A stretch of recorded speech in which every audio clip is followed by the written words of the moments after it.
Moi, je n'ai pas de week-end. Moi, je n'ai pas de férié. Tous les fériés, la plupart du temps, c'est dans mon bureau que je vais me rendre compte qu'aujourd'hui, c'est férié. Je bosse. Donc, je travaille vraiment matin, midi, soir pour devenir expert. Deuxième chose, c'est d'apprendre. Et troisième chose, d'être patient. Tu as beaucoup parlé de la crypto-monnaie. Maintenant, c'est quoi la crypto, de façon générale? Alors, moi, je me dis qu'aujourd'hui, j'ai eu la chance de partager plus de 1700 vidéos sur la crypto. Chaque vidéo est différente de l'autre. Je ne parle pas d'une vidéo, ni de 2 vidéos. 1700 vidéos. Parce que ce qui est intéressant avec le monde du numérique et de la crypto, que moi j'aime bien dire, avec l'univers de la crypto-monnaie, tu n'as pas gagné, tu n'as pas perdu tant que tu n'as pas sorti du marché. D'accord. Quelles sont les crypto-monnaies que tu investis là aujourd'hui? On vient d'évoquer tous les projets de crypto-monnaies. Quelles sont les crypto-monnaies aujourd'hui, toi personnellement, Amadou Seck, que tu investis là aujourd'hui? Alors, c'est très intéressant. Moi, j'investis sur beaucoup de crypto. Bienvenue sur ce nouvel épisode sur Investir et Réussir TV, les rendez-vous des passionnés du trading, de l'investissement, de l'entrepreneuriat digital. Aujourd'hui, j'ai un immense et un grand plaisir de recevoir un entrepreneur, un visionnaire, un créateur de contenu suivi à travers le monde. Il est surtout spécialisé dans le domaine du business en ligne, de la crypto-monnaie et surtout du trading forex. Mais ce n'est pas tout. Il vient de lancer sa propre plateforme d'achat et de vente de crypto-monnaies qui répond à un besoin d'accessibilité et de fiabilité dans le domaine de la crypto-monnaie. En parallèle, il intervient sur le marché du forex, notamment au travers de la plateforme XM, et aussi il crée des contenus éducatifs sur sa propre page YouTube. Dans cet épisode, nous allons parler de la stratégie, nous allons parler de vision et surtout des coulisses sur ses propres activités. Si vous êtes entrepreneur, vous êtes trader, vous êtes investisseur ou juste vous êtes curieux de comprendre ces différentes thématiques, donc je vous invite de vous asseoir avec un stylo et de quoi à noter pour apprendre avec nous, parce que sur cet épisode, ça sera extraordinaire. Alors, passons-nous maintenant sur le vif du sujet. Bienvenue sur notre propre page YouTube, Monsieur Amadou Seck. Ça fait un grand plaisir et un honneur, comme je viens de le mentionner tout à l'heure, de te recevoir sur cette chaîne YouTube. Merci Oumar. C'est un grand plaisir de répondre aussi à l'invitation. Félicitations pour le travail que vous êtes en train de faire. Voilà, comme tu l'as dit, c'est avec honneur et plaisir de venir partager nos maigres connaissances avec toute ta communauté. Avec plaisir, avec plaisir. Surtout, ce que je n'ai pas mentionné sur l'introduction, tu es auteur de 4 livres extraordinaires. Personnellement, que j'ai tout lu, tous les 4 livres, personnellement, je les lus. On aura l'occasion de revenir sur quelques points. Mais ce qui m'a beaucoup plus impressionné avec toi depuis qu'on se connaît jusqu'à aujourd'hui, ce n'est pas la quantité d'argent qu'on a gagné ensemble, ce n'est pas le succès, les conférences que tu as animées, ce n'est pas tout ce qui m'a impressionné.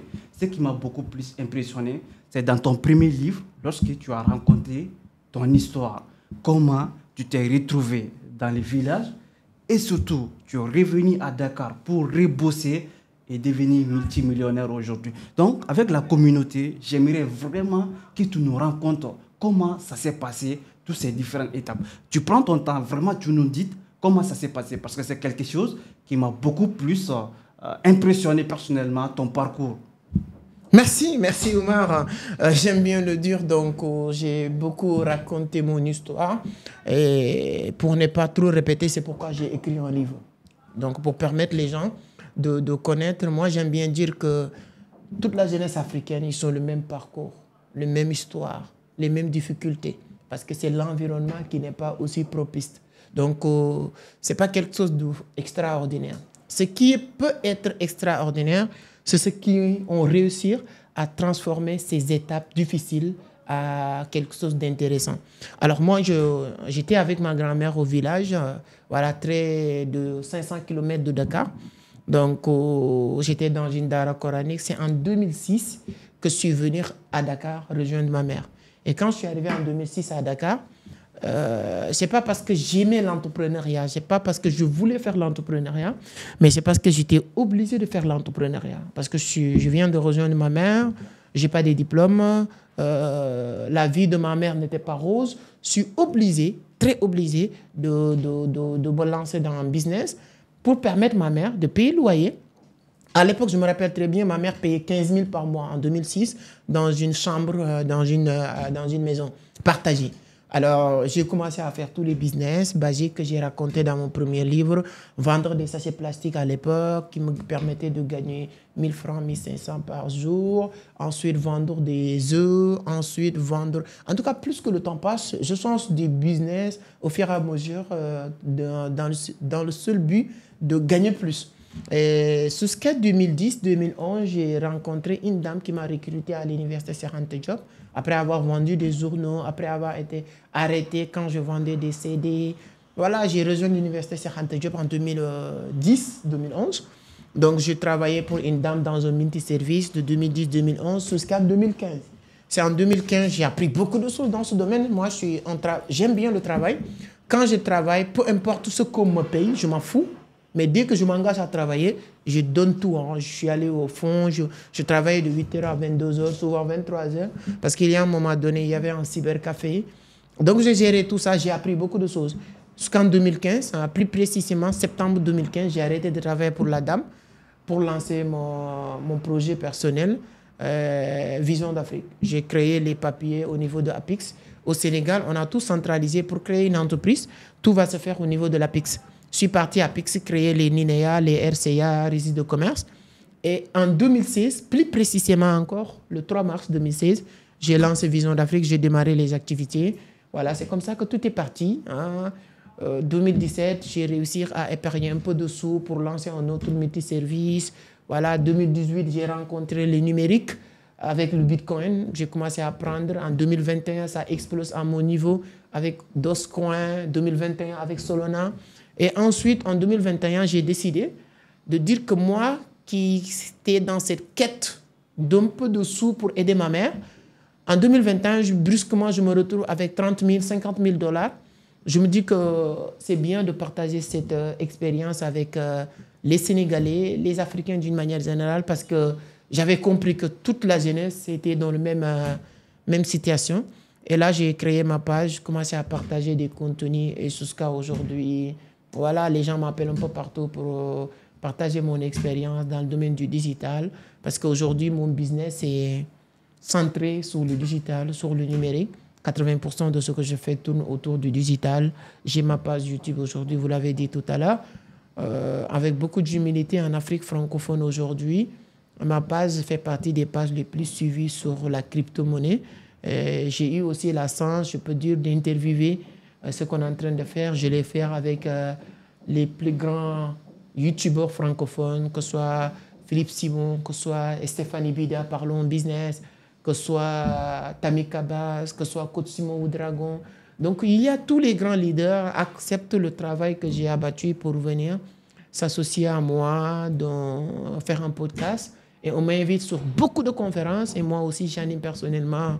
Aujourd'hui, je peux dire une vingtaine de conférences que j'ai animées un peu partout en Afrique, au Sénégal, en Côte d'Ivoire, au Burkina, au Bénin, au Cameroun, un peu partout, qui sont tous disponibles sur YouTube. Donc voilà en résumé ce que j'ai traversé pour y arriver là, de 2006 que j'ai arrivé à Dakar jusqu'en 2025. Voilà, aujourd'hui nous sommes, l'entreprise est déjà installée officiellement au Sénégal, en Côte d'Ivoire, au Bénin, Burkina Faso. Au Cameroun, on n'a pas encore des bureaux, mais on a essayé de mettre la sauce en place. Et je pense que d'ici mois de septembre, je vais repartir au Cameroun pour officialiser les bureaux, etc. Donc voilà en grosso modo mon parcours en entrepreneuriat. Comme je l'ai dit, hein, donc, ça m'a personnellement impressionné ces parcours. Maintenant, tous les domaines d'activité que tu t'es intervenu, tu as trouvé un moyen de devenir expert et professionnel dans ces domaines d'activité. Que ce soit sur YouTube, que ce soit dans le domaine de la crypto-monnaie, que ce soit dans le domaine de l'investissement. Mais la question que je vais te poser maintenant, comment on fait pour devenir expert dans n'importe quel domaine d'activité? Alors, première chose, c'est de vouloir être expert. Parce qu'on est dans un monde aujourd'hui, quand vous ne maîtrisez pas ce que vous faites, vous n'apportez pas de valeur. Parce que les gens qui vous suivent ne vous suivent pas parce que tu es beau. Les gens ne viennent pas travailler avec toi parce que tu es beau. Non, on vient travailler avec toi parce que en faisant le travail avec toi, il y a un échange de valeur. Donc, si tu ne peux pas apporter de la valeur, tu ne peux rien faire. Et l'expertise commence par, depuis l'Antiquité jusqu'à aujourd'hui, vous voyez pourquoi on dit policier, pourquoi on dit docteur, pourquoi on dit médecin. Si aujourd'hui, un médecin vient ici, sans blouse, les tenues de médecin. Et moi, sans médecin, je porte le blouse. Le médecin me donne son blouse, son blouse de médecin et les trucs qu'on met sur les oreilles et tout ça. Si une personne vient ici qui est malade, tu penses que qui il va adresser la parole? Celui qui se porte comme un médecin. Oui, même s'il n'est pas médecin. Donc, être expert, c'est une obligation pour réussir dans un domaine. C'est pourquoi moi, à chaque fois que je me lance dans quelque chose, je suis prêt à payer le prix sur 2 niveaux. Apprendre dans ce domaine et travailler. Ce sont ces 2 choses qui vont ensemble. Toutes les personnes qui me connaissent, je n'ai pas besoin. Souvent, on dit que c'est les gens qui doivent dire que tu es un travailleur. Moi, je n'ai pas de week-end. Moi, je n'ai pas de férié. Tous les fériés, la plupart du temps, c'est dans mon bureau que je vais me rendre compte qu'aujourd'hui, c'est férié. Je bosse. Donc, je travaille vraiment matin, midi, soir pour devenir expert. Deuxième chose, c'est d'apprendre. Et troisième chose, d'être patient. Je me suis lancé dans la crypto en 2018, quand on m'a parlé de la crypto-monnaie. C'est en 2021 que je me permettais de donner mon point de vue. Je ne dis même pas enseigner, donner mon point de vue dans ce domaine pour dire que j'y connais quelque chose quand même. Donc ça a pris du temps. 2018, 2019, 2020, 2021. 3 à 4 ans. Donc est-ce que les gens ils sont prêts à faire ça? Et l'apprentissage, j'aime bien dire quelque chose qu'aujourd'hui j'aime bien, mais je vois que beaucoup de personnes le répètent. Remplissez la tête et laissez la tête remplir les poches. Remplir les poches. Donc c'est-à-dire qu'il faut être prêt à apprendre. Donc je me pose toujours une seule question. C'était quand la dernière fois que j'ai appris quelque chose pour la première fois? Tous les jours, je vais apprendre quelque chose de nouveau, tous les jours. Donc, cet apprentissage te permet de développer certains skills qui te permettent de devenir expert dans... Voilà. Je ne dirais pas que c'est possible de devenir expert partout et surtout, mais c'est une obligation de devenir expert sur quoi tu veux réussir. Tu as beaucoup parlé de la crypto-monnaie. Maintenant, c'est quoi la crypto, de façon générale? Alors, moi, je me dis qu'aujourd'hui, j'ai eu la chance de partager plus de 1700 vidéos sur la crypto. Chaque vidéo est différente de l'autre. Je ne parle pas d'une vidéo, ni de 2 vidéos. 1700 vidéos. C'est très complexe aujourd'hui de dire les gens, c'est quoi la crypto? La seule chose que je peux dire, le monde évolue. Depuis le troc, l'or, l'argent métallique, les billets de banque, qu'on appelle l'argent fiduciaire, jusqu'à aujourd'hui, le monde cherche cette quête d'évolution. Donc, c'est cette quête d'évolution que le monde a trouvé la crypto-monnaie en 2000. Moi, je dis même souvent, 2008, c'est l'aboutissement d'un long processus qui a démarré en 1989 avec la création des monnaies comme BitGold, avec Nick Szabo, des monnaies comme DigiCash, comme Vidai. Donc, il y a énormément de personnes qui ont travaillé sur le processus entre 1989 et 2008 pour aboutir. Et Douglas Jackson a créé eGold. eGold a marché très bien jusqu'à avoir plus de 1 million d'utilisateurs au niveau des États-Unis et dans le monde entier, si je ne me trompe pas, en 96-98. eGold, créé par Douglas Jackson. Douglas Jackson, il y a un moment donné, FBI est venu l'arrêter pour lui dire qu'il est en train d'amplifier le blanchiment d'argent, etc., et fermer son entreprise. Et dans cette quête d'évolution, en 2008, on a eu le Bitcoin. C'est quoi Bitcoin? C'est quoi la crypto-monnaie? C'est une monnaie numérique qu'on peut utiliser de la même manière qu'on utilise tous les autres devises. Parce que souvent, ne pas comprendre Bitcoin, c'est pas parce que Bitcoin est compliqué à comprendre, c'est juste que c'est toi qui ne comprends pas l'utilité de l'argent. Alors, l'argent sert à quoi? L'argent, pourquoi on a eu l'argent? Le monnaie fiduciaire. Prenons le cas de Babylone. Parce que quand on prend l'exemple, on recule dans l'ancien Babylone. Pour quelqu'un qui veut bien comprendre, il suffit de lire L'homme le plus riche de Babylone. Voilà, ou bien tu lis, il y a plusieurs livres qui t'expliquent ça. L'argent, il vient d'où? Ou sur quelle idée? De permettre les gens d'échanger des biens et des services. L'objectif de la création de l'argent au départ n'était pas de le stocker, n'était pas d'aller à la banque. Les gens ont fait du troc. Je te donne du tomate, tu me donnes du oignon. Je te donne du oignon, tu me donnes du riz. Il y a un moment donné, si moi j'ai du riz et toi tu n'as pas besoin de riz, tu ne peux pas me donner du riz pour tes oignons. Donc l'échange n'est pas équilibré. On a créé cette monnaie fiduciaire pour équilibrer les échanges. Donc l'argent sert à échanger. Donc Bitcoin, la crypto-monnaie, sert à échanger des biens et des services. Mais la différence maintenant entre la crypto-monnaie et les monnaies fiduciaires est contrôlée, garantie par une unité centrale, ce qu'on appelle les banques centrales, les États, etc. Quand tu prends maintenant le cas de la crypto-monnaie, c'est sécurisé, c'est garanti, mais pas par unité de centrale, mais par toute la communauté des utilisateurs de cette monnaie à travers une technologie qu'on appelle la blockchain. Donc, quand tu comprends comment tout ça, à partir de là, c'est très facile. Toi, qui est utilisateur de Bitcoin ou de la crypto-monnaie, tu fais partie des détenteurs et de l'organisation de ce système. Maintenant, pour être simple, c'est une devise. Tu peux acheter des billets d'avion. Moi, j'achète des billets d'avion avec la crypto. Tu peux acheter à manger. Tu peux payer des hôtels, et ainsi de suite, si tu as de la crypto-monnaie. Peut-être maintenant, si on peut parler entre guillemets des avantages par rapport à cette monnaie fiduciaire que nous avons.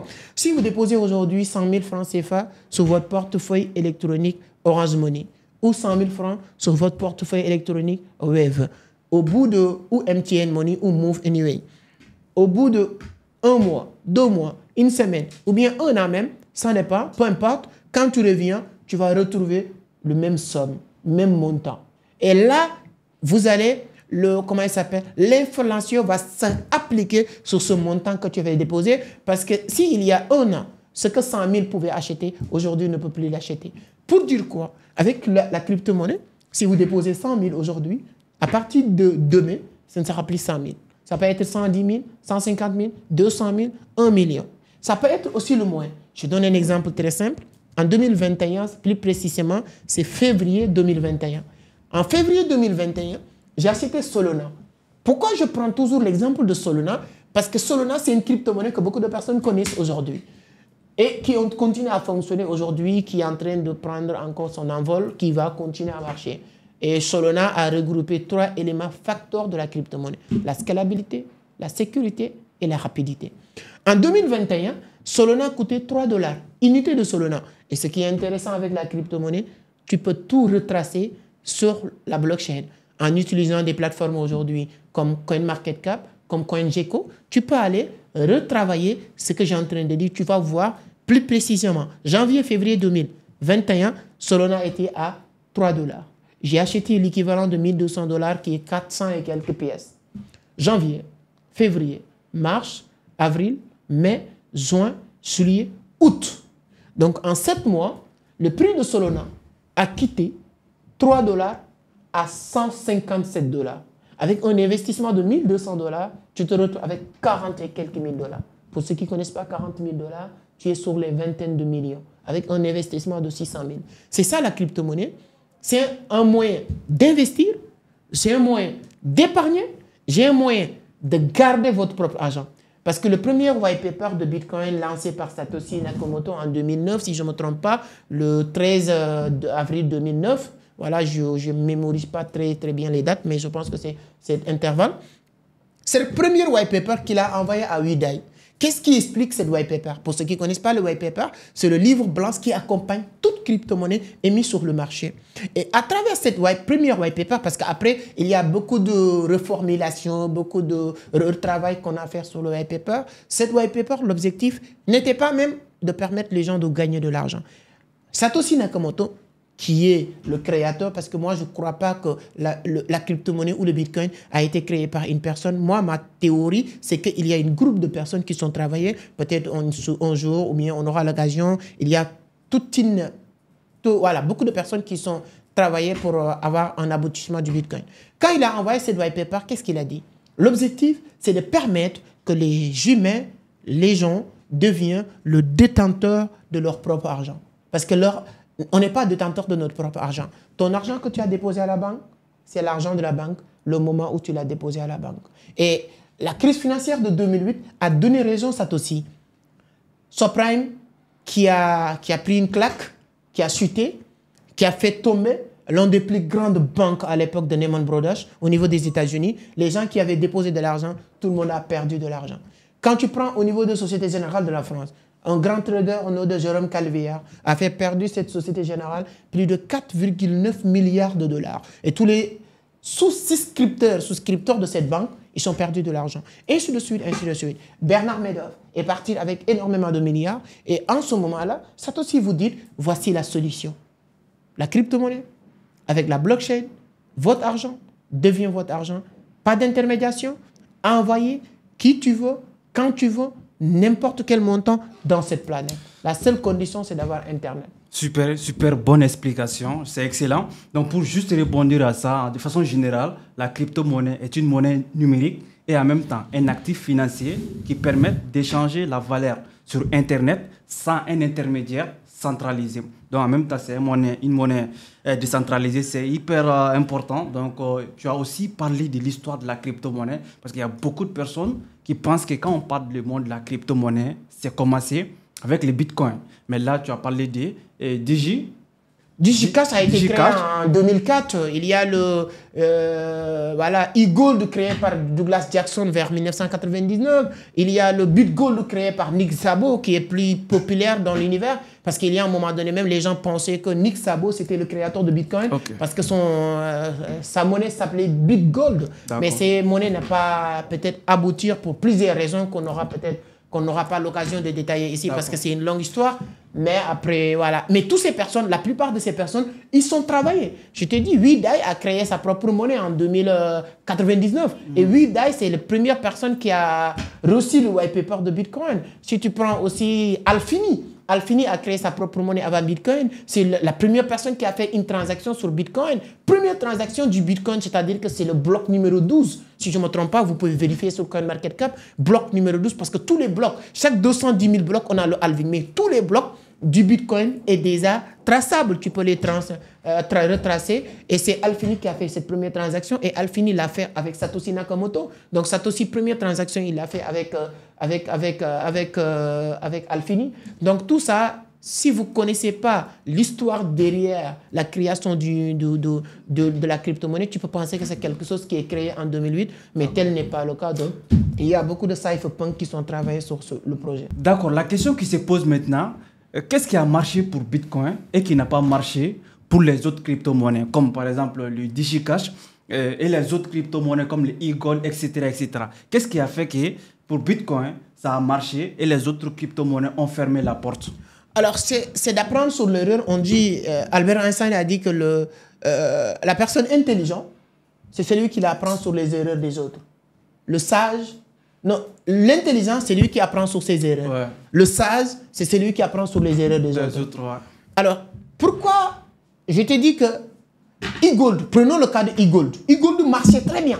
Les gens commençaient à l'utiliser. Ils utilisaient le même proof of work de l'utilisation, le moyen de paiement et tout ça. Donc, il passait aussi sur la blockchain. Le fondateur, il s'appelle Douglas Jackson. Les gens le connaissent.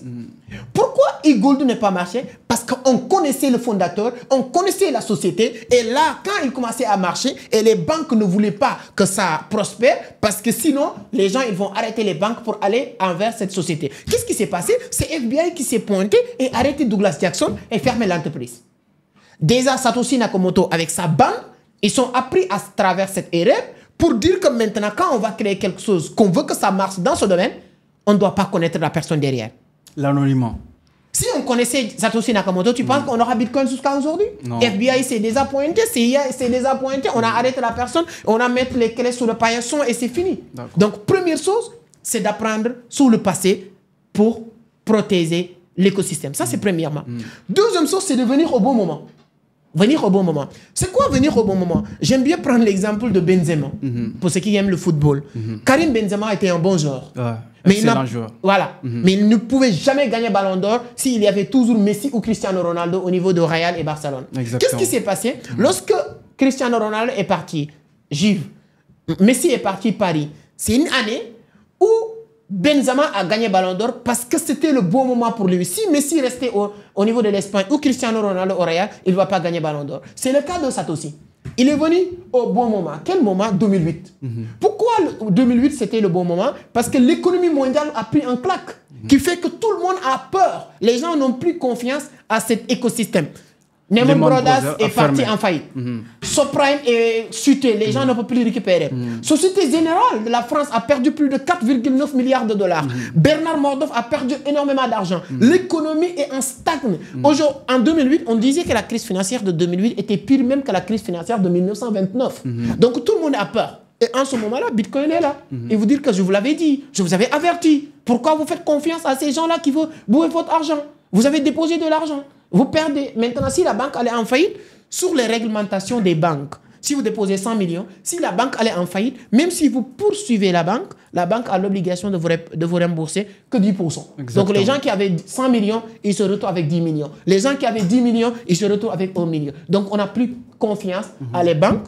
Et là, Satoshi dit, bingo, la solution est là. Et là, les gens, ils n'ont pas le choix. Ils vont dire que je ne fais plus confiance à la banque, donc je vais tester la blockchain, je vais tester Bitcoin. Et avec l'évolution rapide, entre 2009 et 2010, Bitcoin qui a coûté $1, plus de 1309 Bitcoin à $1 un Bitcoin. Donc les gens commençaient à faire de l'argent, le bruit passe rapidement et à partir de là, Bitcoin a marché. Donc l'anonymat, apprendre sur l'erreur et devenir au bon moment. Exactement. En plus de ça aussi, comme tu l'as dit, lorsqu'il y a eu la crise financière de 2008 et que Lehman Brothers aussi a fermé la porte, tout le monde s'est rué vers Bitcoin. Donc, c'est ce qui a fait qu'il a donné plus de force au Bitcoin. Parce que Bitcoin fonctionne avec la communauté. Pas de communauté, pas de Bitcoin. Le fait que tout le monde soit là pour utiliser, transférer entre eux, donc c'est ce qui a fait aussi la force de Bitcoin. Je te coupe pas, mais Bitcoin, c'est pas de communauté, pas de Bitcoin. Okay. Vous dites, exemple aujourd'hui, pas de Bitcoin, pas de communauté,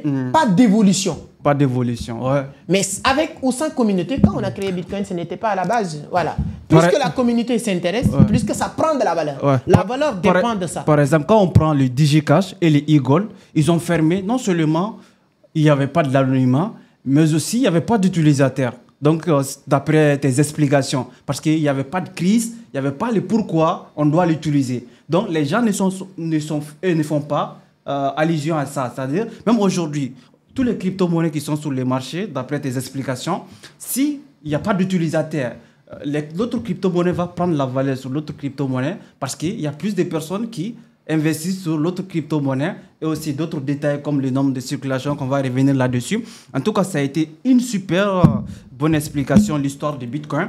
Mais on va revenir sur les différents types de crypto-monnaies. Aujourd'hui, quand on parle de crypto-monnaies, on parle de Bitcoin. Y a-t-il d'autres crypto-monnaies, par exemple les altcoins? On entend parler de NFT, on entend parler de Metaverse, la DeFi, les crypto-monnaies qui sont sur la finance décentralisée, les crypto-monnaies qui sont sur l'intelligence artificielle. Donc, parlez-nous un peu de Bitcoin, les altcoins et ces autres crypto-monnaies. Alors, le plus important à comprendre dans tout ça, quand tu comprends la crypto-monnaie, tu comprends le marché d'une manière générale. Ce qu'il faut comprendre, la différence entre les tokens et les coins. C'est plus important. Le reste, c'est adossé. C'est-à-dire que ce soit les shitcoins, les altcoins. Quand on parle de shitcoin et altcoin, quelle est la différence? Ce qu'il faut comprendre, on considérait toute crypto-monnaie qui n'est pas basée sur quelque chose de solide comme shitcoin. Donc, ce n'est pas parce que la différence va se voir sur le fait que telle et telle crypto. Non, c'est le projet derrière. Parce qu'avant, on disait que l'avantage ou l'avantage ou la garantie d'une crypto-monnaie repose sur le projet derrière. Et avec le temps, on s'est rendu compte que tout le monde peut écrire un bon projet. Qui fait que le projet, ce qu'on appelle le white paper, n'a plus de valeur comme avant. Aujourd'hui, le white paper a moins de valeur qu'avant. Donc, c'est-à-dire que le fait de dire shitcoin, altcoin n'a plus vraiment de sens. Altcoin, c'est les vraies crypto-monnaies qui sont adossées sur un bon projet. Les monnaies alternatives du Bitcoin. Si tu prends aujourd'hui les cryptos comme les tokens et les coins, c'est là où maintenant un novice doit mettre le coup de sol pour comprendre. Les tokens, ce sont les projets qui n'ont pas leur propre blockchain, adossé sur une crypto-monnaie qui a sa propre technologie blockchain. Parce que ce que les gens doivent comprendre, quand une crypto-monnaie est mise sur le marché, soit il a sa propre blockchain, comme on appelle le ERC20 de Ethereum, le TRC20, BFP20 de Binance, ils ont leur propre technologie, comme Solana, ils ont leur propre blockchain. Toute crypto-monnaie adossée sur le marché sans maintenant cette technologie est obligée d'être adossée sur une crypto-monnaie qui a sa propre blockchain. Avant, c'était Ethereum. Aujourd'hui, Solana est en train de prendre une part très importante aussi sur le marché, qui fait que ça reste encore une très bonne crypto-monnaie. Que ce soit maintenant les shitcoins, tout ça n'a pas d'importance. Le plus important, c'est les cryptos. D'une manière générale, tous c'est des cryptos, mais les altcoins, ce sont des crypto-monnaies qui ont un projet qu'on peut comparer avec Bitcoin. Ils sont la même vocation, même objectif. Il y a un projet solide derrière et les gens qui investissent et qui ne veulent pas, on dit souvent, et d'autres différenciation qu'on peut faire, c'est en matière de l'investissement. Souvent, les gens disaient que si tu veux investir sur quelque chose de sûr, investir sur des projets de altcoin.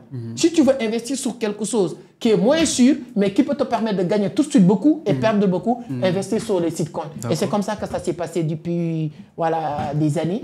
Que ce soit, on a vu le cas de Shiba Inu, on a vu le cas de Dogecoin. Tout ça, ce sont des... À l'époque, c'était des sitcoins qui n'avaient pas de valeur sur le marché. Mais les crypto-monnaies maintenant sur la métaverse. C'est quoi la crypto-monnaie basée sur la métaverse? Métaverse d'ailleurs, c'est quoi?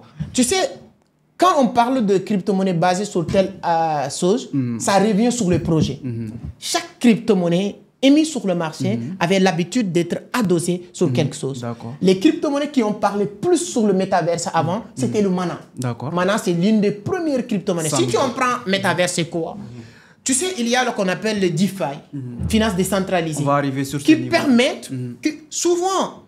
L'anglicisme qu'on utilise pour parler de certaines choses qui fait perdre certaines personnes qui sont au niveau de l'Afrique francophone, surtout dans notre sous-région, mais c'est rien de diable. Tous ces projets, tu prends maintenant les DeFi, il y avait des jeux qu'on appelait les jeux de métaverse. Quand il y a des jeux de gaming, sur les jeux de gaming, tu dois payer l'argent pour avoir accès. Les crypto-monnaies adossées sur les métaverses pour permettre les gens de payer de l'argent, des jetons, pour jouer avec ces jeux-là. C'est-à-dire qu'il y a une corrélation sur ces jeux-là qu'on considérait plus ou moins. Ce n'est pas des crypto-monnaies de métaverse. Des crypto-monnaies apportent une solution sur le réseau de métaverse. Donc, ce sont ces crypto-monnaies qu'on avait. Maintenant, il y avait des crypto-monnaies qui s'est créées, qui prennent le métaverse comme projet phare. C'est-à-dire que pour dire que nous...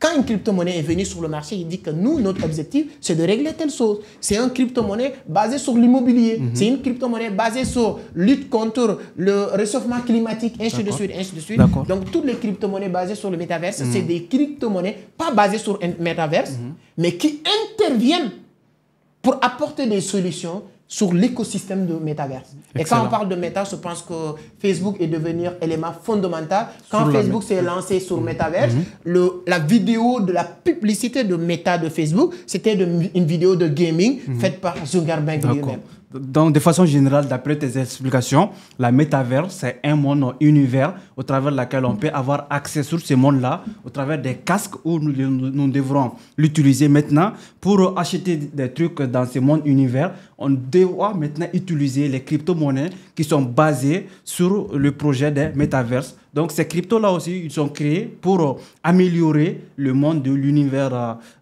du métaverse.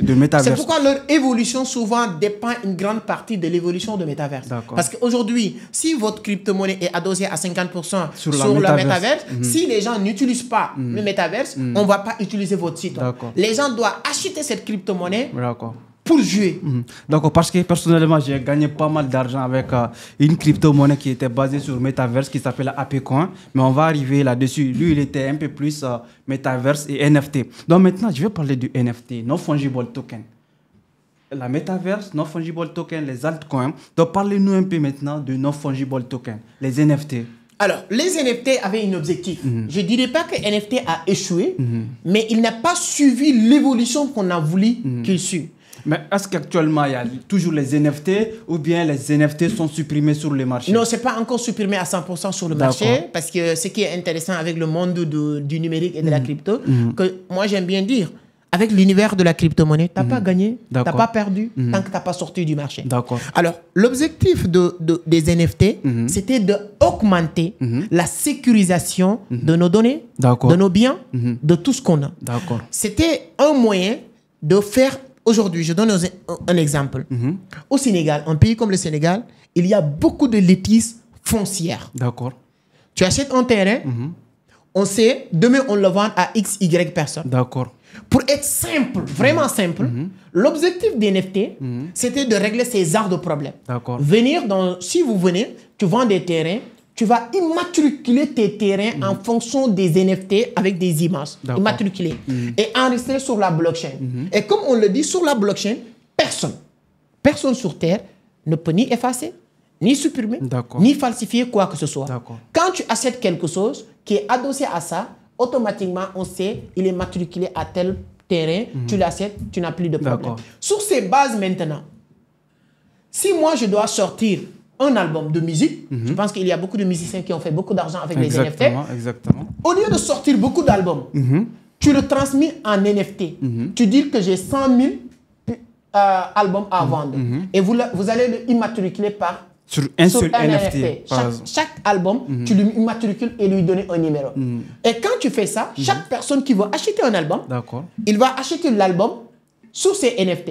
Quel est l'avantage que celui qui achète l'album sur ces NFT? Parce que l'album va prendre la valeur le moment où tout le monde va acheter. Parce que tu vas dire que ces 100 000 abonnés, ces 100 000, comment il s'appelle, ces 100 000 albums, si on le vend en NFT, on ne produit plus de NFT. Ce n'est plus possible. Donc c'est comme si ces 100 000 NFT qu'on les met maintenant sur le marché, mais les gens des NFT différents. Si les gens achètent les 100 000 NFT, qu'est-ce qui va se passer? Le musicien dit que je ne vends plus parce que c'est fini. Mais si toi, tu viens maintenant pour acheter un album de cette musicien, qu'est-ce qui va se passer? Le musicien n'a plus. Mais nous qui ont déjà les NFT qui représentent un album, on peut décider de te vendre. C'est en ce moment-là, la rareté va s'appliquer. Parce que les gens ont besoin de l'album et il n'y a plus d'album. Nous qui avons l'album, on peut te vendre. Et les ventes maintenant, ça va se faire entre les personnes et les autres. Les utilisateurs. Et c'est pourquoi quand l'album va sortir, on a dit qu'on a 100 000 NFT de albums. Moi, à Modou Seck, je peux venir acheter 100 albums. On me dit, qu'est-ce que tu fais avec 100 albums? Non, je n'ai pas acheté 100 albums pour moi. Mais le moment où personne ne peut plus vendre, le montant va prendre de la valeur. Il y avait les NFT de Cristiano Ronaldo. Balotelli faisait partie des premières personnes qui faisaient confiance aux NFT, qui a créé son propre truc de NFT. Ainsi de suite, ainsi de suite. Mais pour être simple, c'est pour garantir, sécuriser et donner de la valeur à un projet. Les jetons à identifiant unique, c'est ce qu'on appelle les NFT. Donc maintenant, on va arriver tout récemment, on a vu l'explosion de l'intelligence artificielle, notamment 2023. Donc il y a l'intelligence artificielle qui est arrivée dans tous les domaines d'activité. On a vu maintenant des crypto-monnaies qui sont vraiment créées pour donner plus d'évolution dans le monde de l'intelligence artificielle. Donc maintenant, parlons-nous des crypto-monnaies qui sont basées sur l'intelligence artificielle. C'est quoi leur objectif dans ce monde de l'intelligence artificielle qu'on appelle IA? Tu sais, moi, je l'ai dit tout à l'heure, le monde a toujours été un monde de quête d'évolution. D'accord. Donc tout le temps, on va chercher à évoluer. Les crypto-monnaies sur l'intelligence artificielle. Oui, c'est-à-dire que le monde cherche toujours à évoluer. Et les vrais entrepreneurs, ce sont les entrepreneurs, les vrais entrepreneurs, les entrepreneurs qui s'adaptent avec le temps. Exactement. Le plus grand acteur dans le domaine de l'intelligence artificielle, qui est un acteur de la crypto, parce qu'on a cette sens d'avoir le plus grand, je te dis, le plus grand acteur de l'intelligence artificielle est un acteur de la crypto-monnaie. C'est Sam Altman. Sam Altman, le fondateur de OpenAI. Le Sam Altman qui a créé l'intelligence l'OpenAI, qui a créé l'OpenAI avec tous l'écosystème. Elon Musk faisait partie des premiers investisseurs de Sam Altman. Et quand il est arrivé à un certain niveau, même Y Combinator l'ont recruté. Y Combinator, c'est le plus grand incubateur du monde qui a formé toutes les grandes entreprises, que ce soit Airbnb, ainsi de suite. Tout ça, ils sont sortis de Y Combinator. Sam Altman a dirigé cette boîte. Donc, il a aussi sa propre crypto-monnaie. Donc, si tu prends les crypto-monnaies qui sont adossées sur l'intelligence artificielle, c'est la même chose qu'on vient de dire sur les crypto-monnaies adossées sur le métaverse. Donc, il y a des moyens, de paiement pour avoir... Moi, j'ai eu la chance d'avoir le ChatGPT format version payante. pro, version payante. Quand tu veux payer sur l'intelligence artificielle, il y a les cartes bancaires, c'est vrai, mais il y a certains cryptos, c'est pas tous les cryptos, les cryptos adossés sur l'intelligence artificielle peuvent te permettre de payer ton abonnement. Ça veut dire quoi? Toutes les cryptos qui sont adossées, plus que maintenant, le OpenAI ou bien le ChatGPT ou bien le DeepSeek commencent à continuer à prendre de la valeur, les cryptos adossés sur cette monnaie vont prendre de la valeur. Qu'est-ce qui donne la valeur à la crypto-monnaie? Il faut le comprendre. Ce qui donne la valeur à une crypto-monnaie, c'est pas parce qu'on aime la crypto. C'est plus qu'on dépose de l'argent sur la crypto, plus que la crypto prend de la valeur. Moins qu'on dépose, la crypto perd de la valeur. Et en adossant une crypto-monnaie sur OpenAI, plus qu'on a besoin de déposer de l'argent sur la crypto pour payer des services sur la crypto-monnaie continue à prendre de la valeur. Qu'est-ce que tu veux dire par déposer de l'argent sur la crypto-monnaie? Déposer de l'argent, il y a plusieurs manières. Si aujourd'hui, exemple, Elon Musk avec déposer, Tesla... c'est comme acheter ou bien déposer, c'est quoi? Attends, je t'explique. Si aujourd'hui, Elon Musk dit, nous, en 2020-2021, il avait dit ça. On accepte les paiements de Tesla par Bitcoin. Qu'est-ce qui va se passer? Si toi et moi, on va acheter Tesla, on dépose de l'argent dans notre compte Bitcoin pour aller payer. Parce que pour transfert, exemple terre à terre pour ceux qui sont en Afrique pour comprendre. Si aujourd'hui on te dit, dans ce magasin, les gens vendent leurs produits par Wave. Si tu veux acheter ces produits, tu fais quoi? Tu achètes... Si un magasin au Sénégal dire que nous, on vend nos produits, c'est promotion, d'accord? On vend ces micros. Mais ces micros, on le vend juste par Wave. Pour payer, il faut venir, on ne prend pas du cash. Tu viens avec l'argent sur Wave. Pour venir avec l'argent sur Wave, tu exactement. Il faut déposer de l'argent dans ton Wave et aller payer. C'est la même chose. Plus que maintenant, il y a des sociétés, il y a des entreprises, il y a des projets adossés sur tel crypto. Si tu veux payer ou acheter ces produits ou services, tu es obligé de déposer de l'argent sur ton crypto-monnaie, sur ton portefeuille et aller payer ces services-là. Et plus qu'on le fait, ça donne la valeur. Ce qui fait maintenant allusion à l'achat, investissement, etc., etc. Donc maintenant, on a parlé du Bitcoin, on a parlé des altcoins, on a parlé des métaverses, NFT, l'intelligence artificielle, la finance décentralisée qui est d'ailleurs la première crypto-monnaie qui a vu le jour. Par exemple, la crypto-monnaie, lorsque tu l'as dit, lorsque ça a été créé, c'était pour décentraliser le secteur de la finance, pour permettre à tout le monde d'être en libre, c'est-à-dire de transférer l'argent quand tu veux et à qui tu veux et autant de quantités que tu veux. Maintenant, quand on parle de crypto-monnaies, tous les crypto-monnaies qu'on vient de parler tout de suite là, ce sont des crypto-monnaies qui évoluent. Au fur et à mesure, tu l'as dit, on l'achète, ça évolue, on vend, ça baisse. C'est quoi les stablecoins? Et d'ailleurs, c'est quoi le rôle des stablecoins dans le domaine de la crypto-monnaie? Non, le nom est très simple. Hein. C'est-à-dire que vous l'avez dit. Si tu comprends bien le français, c'est quoi stable? Stabiliser. Stabiliser. Je vous avais dit que le premier white paper de la crypto, que Satoshi a mis sur le marché, a envoyé à Widai, il n'avait pas la vocation de gagner ou de perdre de l'argent. C'est pour gérer ton propre argent. D'accord. Les stablecoins, aujourd'hui, le DAI, le USDT, le B, il y en a énormément. Leur rôle, c'est de stabiliser.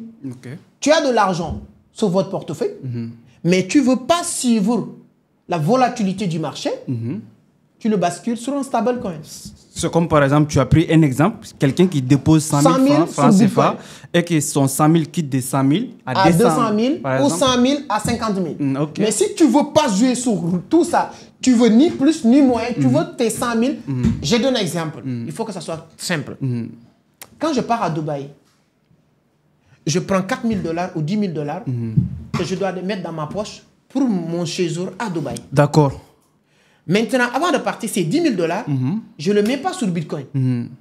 Je ne le mets pas sur Solana, mais je le mets dans une stablecoin. Pourquoi? Parce que ces 10 000 $-là, je m'en fous de ce qui va se passer sur le marché demain. Je ne veux pas que ces 10 000 $ ni augmenter ni baisser. D'accord. Donc, je vais travailler, mettre ça sur mon compte stablecoin. Quand j'arrive à Dubaï, je pars dans un magasin et je retire mes 10 000 $ et je mets dans ma poche. D'accord. Donc, les stablecoins, c'est pour stabiliser le marché, permettre à toutes les personnes qui sont des investisseurs, qui sont dans le domaine du trading de la crypto-monnaie, puissent déposer de l'argent et le retirer sans jouer sur la volatilité du marché. D'accord. Maintenant, donc, tous les autres crypto-monnaies, excepté stablecoin, par exemple, quand on investit là-dedans, si ça monte à prendre la valeur pour ne pas rester sur le marché, parce que les stablecoins sont venus sur le marché tout récemment. Par exemple, on a fait 2-3 ans après Bitcoin, les gens investissaient dans les Bitcoins, ça montait, après ça descendait, les gens ont commencé à avoir peur. Aujourd'hui, tu as 10 000 $, demain, après-demain, tu as 8 000 $, après, tu as 12 000. Donc,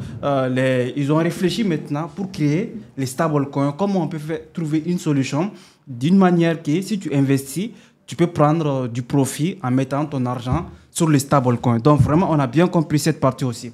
Mais l'objectif principal de toutes ces explications va revenir sur cette question. Quelles sont les crypto-monnaies que tu investis là aujourd'hui? On vient d'évoquer tous les projets de crypto-monnaies. Quelles sont les crypto-monnaies aujourd'hui, toi personnellement, Amadou Seck, que tu investis là aujourd'hui? Alors, c'est très intéressant. Moi, j'ai investi sur beaucoup de crypto. Depuis très fort longtemps, j'ai produit beaucoup de crypto. J'ai donné beaucoup de suggestions sur les cryptos à acheter, à vendre et tout. Mais moi, j'ai investi sur beaucoup de crypto. J'aime plus même dire tel crypto ou tel crypto parce que ça dépend de plusieurs choses. D'accord. La personne qui me regarde, non, ça justement, dépend de son... toi personnellement, les cryptos, avec ton moyen, avec toutes Oui. les disponibilités que tu as, quels sont les cryptos que toi personnellement, c'est pas une recommandation que tu investisses là-dedans aujourd'hui? Oui, si la personne ne comprend pas les raisonnements que j'ai fait, il peut faire rire quand je dis ces crypto. On va revenir, on va faire une exposition voilà, à sur l'air les donné des crypto-monnaies. cryptos. Ouais. Ce que je voulais dire, c'est que la crypto sur laquelle tu vas investir dépend de tes de ton moyens objectif. financiers. C'est pour combien de temps? Dépend de tes moyens, dépend de beaucoup de choses. D'accord. Donc, si tu ne comprends pas ça, tu ne pourras pas s'en sortir. Moi, j'ai investi sur beaucoup de cryptos. J'ai investi sur Bitcoin. J'ai beaucoup de fonds sur Bitcoin. J'ai mon clé Ledger où il y a beaucoup d'argent sur Bitcoin. Exactement. J'ai investi beaucoup sur Solana. C'est une crypto que je crois. J'ai investi beaucoup sur XRP aujourd'hui. J'ai investi beaucoup sur EGLD. J'ai investi beaucoup sur Mana. Donc, il y en a beaucoup de cryptos. Je ne peux pas même citer toutes les cryptos sur lesquelles j'ai investi aujourd'hui. Tu as une liste d'une quinzaine, voire une vingtaine de crypto-monnaies au travers de laquelle les gens qui ont l'habitude de travailler avec toi en privé, que tu partages ton portefeuille avec eux. Voici les cryptos que j'ai investis et vous aussi, vous pouvez investir là-dedans. Mais voici les analyses aussi que j'ai utilisées pour acheter. C'est extraordinaire. Maintenant, on va revenir sur la blockchain. Tu as parlé de la blockchain. C'est quoi la blockchain derrière les crypto-monnaies? Sans les crypto-monnaies, est-ce que les blockchains peuvent continuer d'évoluer? Et sans blockchain, est-ce que les crypto-monnaies peuvent continuer d'exister? Donnez-nous des explications concrètes sur la blockchain. La blockchain peut continuer à fonctionner sans la crypto. Mais la crypto ne peut pas fonctionner sans la blockchain. De façon générale maintenant, c'est quoi la blockchain? Pour expliquer quelqu'un qui nous suit, pour que ça soit simple. Nous sommes dans un immeuble de R+3, 4. Les fondations de cet immeuble permettent à cet immeuble de tenir. Donc, la fondation de l'immeuble de la crypto-monnaie, c'est la blockchain. C'est comme un immeuble. Tu ne peux pas venir pour commencer au niveau de premier ou rez-de-chaussée ou deuxième étage ta construction. C'est la blockchain qui permet, c'est la fondation qui permet maintenant de monter. La blockchain, c'est comme ça. La blockchain, c'est un écosystème qui permet de faire les transactions. Le système de minage qu'on n'a pas parlé est reposé sur la blockchain qui vérifie les transactions. Chaque transaction faite sur le système de XY blockchain, tous les écosystèmes, les mineurs qui sont là pour valider, parce qu'il y a certains blockchains qui utilisent le proof of work, il y a certains blockchains qui utilisent le proof of stake. Donc la blockchain va se... c'est-à-dire que c'est comme si on vient d'appuyer dans un bouton, que tout l'écosystème va vérifier en même temps. C'est-à-dire que si toi, tu veux m'envoyer de l'argent en Bitcoin, si vous essayez d'envoyer, l'écosystème de la blockchain va faire une vérification. Est-ce que toi, tu as des Bitcoins? Est-ce que tu fais partie du réseau de Bitcoin? En ce moment-là, moi, si on valide, ils vont valider ça. Quand ils valident ça, deuxième vérification, ils vont vérifier est-ce que la personne que tu envoies les Bitcoins a aussi un compte Bitcoin, est-ce qu'il fait partie du réseau? Si ces deux éléments sont validés, tout l'écosystème, disons que, exemple du n'importe quoi, il y a 100 ordinateurs qui font ces vérifications en même temps. Dès qu'on finit, chaque ordinateur va enregistrer que c'est vrai, on a envoyé depuis le portefeuille de Oumar à cette portefeuille et on valide sur tel réseau, sur tel réseau, telle heure et on valide. Et dès qu'on valide cette transaction, c'est visible sur tout l'écosystème, toute personne, même la personne qui n'est pas envoyée. C'est-à-dire que c'est toi et moi, mais lui qui est en train de regarder peut venir sur l'écosystème pour vérifier. Et aujourd'hui, nous qui sommes dans le domaine de la vente des USDT, qui recevons énormément de dollars et qui envoient beaucoup de dollars, quand tu m'envoies des dollars, il y a ce qu'on appelle le hash. C'est-à-dire que quand tu envoies des dollars, on te donne le hash. Le hash, c'est quoi? Considérons que c'est le reçu de votre transaction. Quand tu prends cette reçu-là, tu pars sur le réseau de la blockchain de cette transaction. Si c'est TRC20, le réseau s'appelle Troscan. Tu pars sur Troscan, tu tapes, ça vient, tu mets le hash, on te donne l'heure, minute, quel bloc, quel numéro de bloc que tu as envoyé cette transaction. Exactement. Donc la blockchain, c'est l'écosystème qui permet de faire le minage, la vérification des transactions, enregistrer les transactions, comptabiliser et faire de telle sorte que personne ne peut pas effacer, changer ou supprimer. Exactement. Donc, quand on prend tes explications, par exemple, les commerçants qui sont sur les marchés, par exemple, toutes les ventes et les achats que tu vas faire, par exemple, toi, en tant qu'entrepreneur professionnel, tu vas noter tout. Ah, j'ai vendu tel produit, ah, j'ai acheté tel produit. Au pire des cas maintenant, comme si, par exemple, si c'est en banque, tous les dépôts et les retraits que tu vas faire en banque, ça sera dans un registre. Donc, c'est ça, en commerce, on appelle registre de commerce. Donc, d'une façon générale, la blockchain, c'est comme une registre de commerce, mais dans le monde de la technologie qui est en pleine expansion actuellement. Donc, non seulement ça permet d'enregistrer les données, mais aussi de permettre aux gens de transférer les données tout en sécurité. Tu as parlé aussi de proof of work et proof of stake. C'est quoi la différence entre les blockchains qui sont basées sur proof of work et les blockchains qui utilisent le proof of stake? Alors là, c'est le système du minage. Ce qu'on appelle la récompense des personnes qui utilisent la technologie blockchain. Quand tu es sur le proof de travail, qu'on appelle proof of work, donc on te récompense selon le travail que tu fais. À chaque fois que votre système de minage valide des transactions, on vous paye des dividendes selon le travail que vous venez de faire. Les proof of stake, c'est les gens qui travaillent par commission. Quand la blockchain a validé des transactions, ce qu'il a gagné comme commission, on vous répartitionne sur ce travail-là. Donc, plus ou moins, pour être simple, c'est juste sur la partie rémunération qui fait la différence. Et on dit souvent, le proof of work prend plus d'énergie. Aujourd'hui, on a l'habitude de comparer la technologie blockchain de Bitcoin consomme plus d'énergie que tous les pays de l'Argentine. D'accord, donc c'est excellent, c'est extraordinaire ça. Par exemple, tu as parlé du Bitcoin qui utilise Proof of Work et l'Ethereum par exemple qui utilise Proof of Stake au travers de laquelle même d'ailleurs tu peux faire du staking et d'autres manières qu'on va revenir là-dessus. Et quand on prend les crypto-monnaies de Proof of Work, tu vas voir aussi le nombre de pièces en circulation comme par exemple Bitcoin. On n'aura pas plus de 21 millions de pièces en circulation. Mais actuellement, tous les 21 millions de pièces n'est pas en circulation. Donc, tu as parlé aussi des minages. Les minages, ce qui fait allusion, par exemple, comme les gens qui sont dans les mines, qui vont creuser la terre pour faire sortir l'or sur la terre. Donc, le Bitcoin, c'est pareil. On va effectuer des calculs mathématiques, ce qu'on appelle le minage, pour extraire le Bitcoin sur des codes jusqu'à ce qu'on va atteindre le nombre de Bitcoin qu'on va atteindre. D'ailleurs, en quelle année on va atteindre tout le nombre de Bitcoin en circulation? Je n'ai plus les chiffres en tête, mais je pense que c'est 2140. 2140, exactement. Bon, je pense que c'est 2140, quelque chose comme ça. Je n'ai pas en tête exacte, mais j'avais ça. Donc, tu ne peux pas tout mémoriser dans la tête. Voilà, mais je pense que c'est vers 2100 et quelques en tout cas que nous allons atteindre. On va revenir sur cette question. Parce que, pourquoi ça? Le proof of work, le montant, on le sait, on vous paye par rapport au travail que vous faites. Le proof of stake, on peut continuer à multiplier. Et avec le proof of work, à chaque fois qu'on atteint le halving, le récompense des mineurs se divise en deux. Par deux.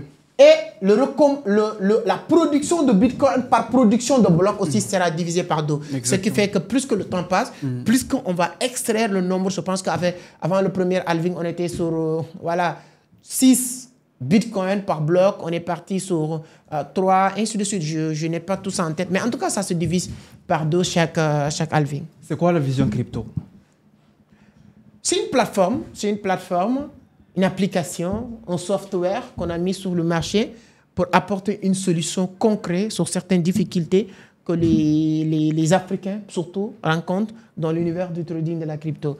Les frais ou bien les taux d'échange exorbitants que les gens aussi ont l'habitude de rencontrer quand on va acheter des dollars. Et accessibilité à leurs fonds. Vous avez des bitcoins, des Ethereum, des Solana et tu as besoin du cash tout de suite. Donc, on a amené Vision Crypto pour faciliter tout ça. C'est une plateforme d'échange, je peux dire comme Binance. Et voilà, avec une application aussi téléchargeable sur Apple Store, Google Store pour le moment. Apple Store, on est en train de travailler pour permettre madame, monsieur, tout le monde de télécharger, de gagner, de faire beaucoup de choses avec. Sur Binance, tu as parlé de Binance, on stocke de l'argent sur Binance. Est-ce que sur Vision Crypto aussi, on stocke de l'argent sur Vision Crypto, par exemple, acheter des crypto-monnaies sur Vision Crypto et les garder, après les revendre? Non, pour le moment, non. Pour le moment, ce n'est pas une plateforme qui permet... une plateforme d'achat et de vente. Oui, c'est une plateforme d'achat et de vente. Ce n'est pas une plateforme de stockage de fonds. Voilà, tu peux juste passer pour acheter et tu mets ton adresse de réception que tu veux, que ce soit sur Meta, que ce soit sur Trust Wallet, sur Binance ou n'importe quelle autre plateforme. Tu mets ton adresse et automatiquement, tu reçois tes dollars. L'avantage, c'est que nos prix sont moins chers que la plupart du temps. D'accord, on va revenir là-dessus. Par exemple, quand tu parlais, tu as dit un mot que j'ai souligné au passage. Tu as dit dans le monde de la crypto-monnaie, de l'investissement, du trading, on évoque beaucoup les mots anglophones. Donc, c'est que moi, personnellement, je suggère à d'autres personnes même, quand tu évolues dans ces domaines d'activité, c'est bien de commencer à apprendre parce que le secteur de la finance, c'est anglais. Donc, tu veux avoir plus de succès. Personnellement, je conseille à tout le monde. Raison pour laquelle, ce qui va me pousser à te poser la question, c'est quoi ta perception vis-à-vis du trading? Est-elle un métier comme tous les autres métiers ou un moyen plus rapide pour devenir millionnaire? Le monde est toujours dans cette quête d'évolution. Je ne vais jamais arrêter de le dire. Il va falloir à Bill Gates, il a fallu à Bill Gates 50 ans, 40 ans pour devenir milliardaire. D'accord. Mark Zuckerberg, en moyenne de 10 ans, il est devenu milliardaire. Mais ce n'est pas la crypto. Ça veut dire que plus que le monde évolue, plus qu'on a, avec l'évolution de la science, on va rétrécir, en tout cas condenser les temps pour aller plus vite. D'accord. Donc quand on prend la crypto, je ne vais pas aller sur le fait de dire les moyens pour devenir riche rapidement. Non, on parle des gens... juste la question c'est du trading. Oui, le trading d'une manière générale. Il y a des gens qui ont fait e-com en moyenne de 2 ans, 5 ans, ils sont devenus riches. Il y a des gens qui ont fait autre chose qui sont devenus riches. Donc, c'est un métier comme tous les autres métiers. Mais on est dans une époque où les métiers qui viennent d'être nés, chaque métier doit être plus rapide pour gagner de l'argent que les autres anciens métiers, parce que tu ne peux pas être dans un métier du numérique aujourd'hui, dans un métier de software, et tu gagnes de l'argent comme quelqu'un qui est dans le monde de l'industrie, ce n'est pas possible. D'accord. Donc, ce qui vient même, par exemple, tout ça, c'est sur les marchés financiers. Quand on prend les marchés financiers aujourd'hui, ce qui les différencie des autres marchés, c'est un marché où il y a plus de liquidité, ce qui fait qu'il y a plus d'argent qui circule. Par exemple, quand tu parles ici au Sénégal sur le marché de Koloban, tu évolues tout l'argent qui est disponible sur ces marchés. Et ça peut peut-être ne pas même dépasser. C'est-à-dire toutes les personnes qui vont venir acheter quelque chose, tu mets tout leur argent ensemble, ça va peut-être même pas dépasser $1 million. Mais par contre, sur ces marchés financiers, uniquement sur le marché des crypto-monnaies, tu as presque à 4 000 milliards de dollars. Sur le marché du Forex, presque à 6 000 milliards de dollars, etc. Les marchés des actions, etc., etc. Ce qui fait aussi, c'est beaucoup plus rapide de gagner de l'argent là où il y a de l'argent par rapport à il y a peu d'argent. C'est-à-dire, si tu évolues dans un secteur d'activité où il y a beaucoup plus d'argent, tu as la chance de gagner plus d'argent, comme tu l'expliques des fois au travers le cadran de Robert Kiyosaki, par exemple, qui fait les 4 manières de gagner de l'argent, là où il y a 95% de l'argent qui circule. Si tu es là-bas, même si tu ne fournis pas plus d'argent et plus d'efforts, tu gagnes de l'argent. Mais là où tu es, si tu as peu d'argent là-bas, donc peu importe l'effort que tu vas fournir, tu vas gagner moins d'argent. C'est extraordinaire, c'est aussi impressionnant tout ça. Comment combiner le trading et l'investissement pour accroître sa richesse sur le marché? Par exemple, aujourd'hui, les personnes qui ont commencé justement avec l'investissement en crypto, qui entendent parler du trading. Maintenant, est-ce qu'on doit faire juste un choix, limité, parce que comme on a commencé la crypto, on ne va pas aller vers le trading, on va juste devenir millionnaire avec la crypto. Ou bien, comme j'ai commencé avec le trading, je vais me limiter sur le trading. Donc la question est comment on peut combiner ces deux activités pour accroître sa richesse sur le marché financier? C'est très simple, il faut être discipliné, organisé, c'est juste ça, et avoir une bonne éducation financière. D'accord. L'éducation financière, c'est quoi? Le plus grand trader de ces derniers siècles, il s'appelle Jesse Livermore. Jesse Livermore, c'est quelqu'un qui a gagné plus de 100 millions de dollars à l'âge de 50 ans. Et à l'âge de 60 ans, il est mort suicidé, ruiné, $0 avec lui. Pour dire quoi? C'est pas de dire que oui, je fais du trading ou je fais... C'est d'avoir une bonne éducation financière. Une bonne éducation financière te permet de gérer ton argent. Une bonne éducation financière te permet de savoir comment investir. Si vous gagnez de l'argent, vous êtes en tant que travailleur, tu dois chercher à créer un système. Quand vous créez un système, si le système marche, tu dois investir. C'est comme ça. D'accord. Donc, pour dire, par exemple, il y a beaucoup de personnes qui font allusion à deux choses. Gagner de l'argent et de conserver de l'argent. Par exemple, sous le livre Vous êtes né riche, Bob Proctor, on était au Burkina Faso, bon, on a fait plein de voyages ensemble, mais on a eu quand même ce livre-là. Il y a une partie, Bob Proctor, il prend l'exemple sur les plus puissants, c'est-à-dire les hommes les plus riches au travers du monde. Une fois, ils se sont réunis pour faire une réunion entre eux. Mais premier chapitre même, l'argent et moi. Donc après, tous l'homme les plus riches, ils se sont finis, ruinés et tout. Pourquoi? Parce que toutes ces personnes-là, ils se sont uniquement concentrés à gagner de l'argent et ne pas vivre la vie riche. C'est-à-dire gagner de l'argent et vivre une vie riche, c'est extrêmement, diamétralement opposé. D'ailleurs, je suis en train d'écrire un livre là-dessus, comment devenir très riche, et je parle beaucoup sur cette partie, c'est-à-dire la partie gagner de l'argent et la partie comment garder de l'argent surtout. Donc, pour revenir, comment trader sur les marchés financiers? Par exemple, ok, j'ai fait un choix, je suis discipliné, j'ai une stratégie pour investir et une stratégie pour trader. J'ai des portefeuilles différents. Comment trader sur le marché financier? Comment avoir accès sur le marché? C'est très simple. Si vous voulez trader sur les marchés de la crypto, tu as besoin d'un broker qu'on appelle aussi les plateformes comme Binance, comme comment il s'appelle, Gcoin. C'est-à-dire qu'il y en a beaucoup. MEX, moi j'utilise beaucoup MEX pour trader. Si vous voulez trader sur les marchés maintenant du Forex, tu as besoin de ce qu'on appelle un broker qui te serve de liaison entre toi et le marché. Parce que le marché du Forex est tellement réglementé que tu ne peux pas venir juste entrer directement. Il faut passer par ce qu'on appelle, que ce soit un broker ou un courtier. Donc, c'est ça que tu passes. Et à partir de là, si tu maîtrises un peu les analyses techniques, analyses fondamentales, avoir les bagages nécessaires pour prendre position, si c'est sur le Forex, tu peux aller trader les gold, les devises. Tout ça, c'est possible. Si c'est la crypto quand même, la seule chose que tu peux trader, c'est les cryptos. Mais sauf qu'il y a plus de 1 million de cryptos. Donc, chaque plateforme propose une large gamme de cryptos à trader. Et à partir de là, tu peux prendre position. Il suffit juste que tu comprennes, tu maîtrises ces deux-là, les analyses fondamentales, analyses techniques. Fondamentales, c'est d'avoir les informations en temps, avoir les analyses techniques, savoir lire les graphiques et anticiper l'avenir de la monnaie ou l'avenir du marché en se basant sur le passé du marché. Et d'avoir une stratégie sur le risk management. Ok, super. Donc maintenant, comment trader avec XM et gagner de l'argent, notamment avec un système qu'on a d'ailleurs mis en place. Donc, comment les gens font aujourd'hui? Par exemple, toi, personnellement, tu accompagnes plein de personnes en privé. Donc, comprendre la base jusqu'au niveau prise de position, c'est-à-dire cette partie même, c'est gratuit. C'est-à-dire dès qu'une personne utilise notre lien d'inscription et nous fait un retour, donc pour montrer qu'il a vraiment utilisé le lien, il aura une formation BABA.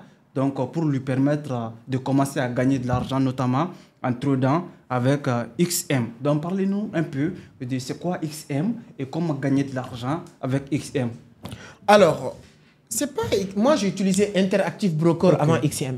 J'ai utilisé Interactive Broker. D'ailleurs, on peut utiliser, par exemple, comme le marché de la crypto-monnaie, comme tu l'as dit, il y a Binance, il y a Bybit, il y a L-Bank, il y a énormément de cryptos, des plateformes d'échange qu'on peut avoir sur le marché, sur le Forex aussi, comme tu l'as bien mentionné. Il y a énormément de brokers, les Forex.com, les XNES, XM, ils sont énormes, plus de 200 et quelques. C'est Interactive Broker, tu l'as mentionné aussi, mais notamment actuellement. Donc, voilà, les gens nous suivent partout. Ils savent, voilà, actuellement, c'est qui tes partenaires, à quel broker tu utilises pour le moment. Parce que même si tu utilises plus de brokers, pour l'instant, il y a un broker au travers lequel tu vas lui un partenariat, tu vas vraiment, voici le broker que j'utilise. D'ailleurs, d'abord, c'est moi, j'utilise ces brokers pour trader. Comme, voilà, vous travaillez avec nous, ou vous voulez suivre nos formations, vous nous suivez, utilisez, c'est comme une recommandation. Par exemple, aujourd'hui, quand tu utilises le produit d'une entreprise et que tu vois que chez cette entreprise-là, son produit, elle est bonne. Donc, quelqu'un te demande qu'il a besoin du même produit, inconsciemment, tu vas te rappeler directement de cette entreprise. C'est ce qui te pousse de faire une recommandation voilà, c'est-à-dire de façon naturelle. Donc avec les brokers aussi, on a vu que c'est le même cas. Tu utilises d'abord le broker, tu vois que le service est bon, retrait l'argent rapide, trader avec commission spread plus bas, etc., etc. Ce qui fait que tu connais d'autres personnes qui veulent trader sur le marché, donc qui ont besoin d'un broker. Donc de façon naturelle aussi, tu vas recommander le même broker au travers lequel tu utilises. Et aujourd'hui, donc la plupart de brokers actuellement que tu utilises personnellement au travers tes vidéos et en privé, on travaille ensemble. Donc on commence à travailler avec XM, etc., etc. Mais moi, je voudrais vraiment que tu parles de XM pour les personnes qui ne le connaissent pas. Qu'est-ce qui fait la différence entre XM et les autres brokers sur le marché selon toi? Alors, c'est ça que j'étais en train de dire. J'ai travaillé avec Interactive Broker depuis 2 ou 3 ans. D'accord. Donc, moi, j'ai commencé plus ou moins même avec le Forex. Donc, après, je me suis spécialisé avec dans la crypto-monnaie. Ouais. Alors, avec le temps, je cherchais toutes les méthodes pour faire du trading et de gagner de l'argent avec. D'accord. Quand tu prends Interactive Broker, souvent, pour déposer de l'argent, il faut passer par les cartes Visa, Master. Souvent, pour retirer de l'argent aussi, la même chose, il faut passer par Stripe ou PayPal et tout. D'accord. Quand j'ai rencontré aussi, j'ai testé beaucoup de brokers. C'est dans ce sens que j'ai testé XM. XM, c'est un broker qui est sur le marché depuis plus de 15 ans. Depuis plus de 15 ans. Et ce qui fait que je travaille avec XM, ce n'est pas pour dire les gens de faire ou de ne pas faire. C'est parce que les moyens de déposer de l'argent ou de retirer de l'argent est plus adapté à notre réalité africaine. D'accord. Quand tu prends XM, tu peux déposer avec Orange Money, tu peux déposer avec Wave, tu peux déposer avec la crypto. D'accord. Moi qui travaille dans la crypto, je peux retirer avec la crypto, je peux déposer avec la crypto. D'accord. Et ce qui me plaît le plus, quand tu utilises XM, automatiquement, tu as ton propre gestionnaire de compte qui t'appelle, qui te explique, qui te parle avec ça. D'accord. Et à l'intérieur de la plateforme de XM, il y a des cours de formation sur le Forex déjà pré-enregistrés. Mais tu ne peux pas le suivre tant que tu n'es pas sur la plateforme de XM. Donc, toutes ces conditions réunies m'avaient poussé à commencer à utiliser la plateforme de XM et j'étais très content de l'utiliser. Et quand je prends une position sur le Forex, obligatoirement, il faut passer par un broker. Donc, c'est dans ce sens que je passe sur XM. Et avec le temps que je travaille avec eux, eux aussi, ils voient les transactions que je fais sur la plateforme. Je faisais beaucoup de transferts sur la plateforme et je faisais beaucoup de retraits. Ils voyaient parce que eux, ils ont la possibilité avec ton gestionnaire de compte de savoir combien que tu gagnes. Ils voyaient que je fais $1000, $500 souvent par jour, et ainsi de suite. Ils m'ont contacté pour me dire comment je fais. Est-ce que je peux former quelques personnes? Parce qu'ils ont vu les résultats que je fais. Je dis, il n'y a pas de problème. Et on a calé un rendez-vous. Ils sont déplacés jusqu'au Sénégal. Je leur remercie infiniment. On a beaucoup parlé, on a discuté. Ils voient que vraiment, je maîtrise la sauce. Ils m'ont proposé un partenariat. Et le partenariat se spécule sur quoi? Eux, leur objectif, c'est de former les gens pour qu'ils aient les mêmes compétences que moi. J'ai dit, il n'y a pas de problème. Quelles sont les conditions? Sur les conditions, ils m'ont dit que c'est voilà, les gens qui vont s'inscrire sur XM, en passant par toi, parce que tu ne peux pas former toutes les personnes qui sont sur XM, mais ceux qui sont passés par toi. Donc, c'est dans ce cas, on a créé un groupe avec beaucoup de formateurs expérimentés, avec toute mon équipe, toutes les personnes qui utilisent qu'on a recommandé XM, qui l'utilisent. Là, nous, on a l'obligation de le former et XM va se charger du reste. Donc, c'est une plateforme comme tous les autres brokers, je recommande, mais pour le moment, c'est ça que j'utilise avec mon équipe. Maintenant, comment ça se passe voilà, pour avoir accès à ces enregistrements, à ces cours? Donc, il faut passer par un lien d'inscription. Donc, après, envoyer la vérification, je me suis inscrit avec les liens pour avoir accès à un cours enregistré qui est gratuit totalement, qui te permettra de commencer à avoir la notion basique, c'est quoi le Forex, quelles sont les paires qu'il faut trader, quand est-ce qu'il faut le trader et quelles sont les plateformes comme MT4, MT5, comment faire pour trader et gagner de l'argent. Donc, comment ça se passe pour avoir accès à ces différents contenus? Alors, c'est très simple. La personne doit créer son compte. Peut-être je vais te donner notre lien. Tu mets le lien sur la barre de description. Toute personne qui crée son compte, tu mets juste toi ton numéro. Il va juste te envoyer un message qu'il a créé son compte. D'accord. Envoyer son ID qu'il a créé son compte. Nous, on peut vérifier. Dès qu'il crée son compte, on peut vérifier. Ensuite, il fait un dépôt minimum, $50, $20 dans son compte, parce que tu peux apprendre sans avoir quelque chose dans ton compte. Quand la personne va déposer un peu de sous dans son compte, et il a créé son compte, et il t'envoie la preuve sur, tu mets un numéro WhatsApp, automatiquement, nous, on va rajouter la personne dans le groupe qu'on appelle groupe des traders élites. On fait 2 séances de formation par semaine, tous les mardis et tous les jeudis, et pour permettre à toutes ces personnes de gagner de l'argent. Donc, en tant que trader professionnel surtout, je n'hésiterai pas, voilà, les gens, il ne faut pas qu'ils tombent, c'est-à-dire que ce soit quelque chose de nouveau, si quelqu'un me tombe dans un cours privé avec moi dans ce groupe. Donc, il y aura un lien sur la barre description XM. Donc, inscrivez-vous, faites-moi un retour et vous serez ajouté dans un groupe au travers lequel vous allez apprendre des notions vraiment qui vont vous permettre de gagner de l'argent en trading surtout. Donc, maintenant, quel est le secret pour réussir dans n'importe quel domaine d'activité et quelle est la meilleure manière d'acquérir ce secret-là pour toi? Par exemple, tu es un entrepreneur aujourd'hui. Depuis 2018 à 2016, Vision d'Afrique a été créée jusqu'à aujourd'hui. Tu as fait pas mal de business, tu as investi dans pas mal de domaines d'activité. Comme première question, c'était comment devenir expert. Mais ici, quel est le secret pour réussir dans n'importe quel domaine d'activité? Et c'est quoi la meilleure manière d'acquérir ce secret-là? La première, c'est de fréquenter les personnes qui sont déjà réussies.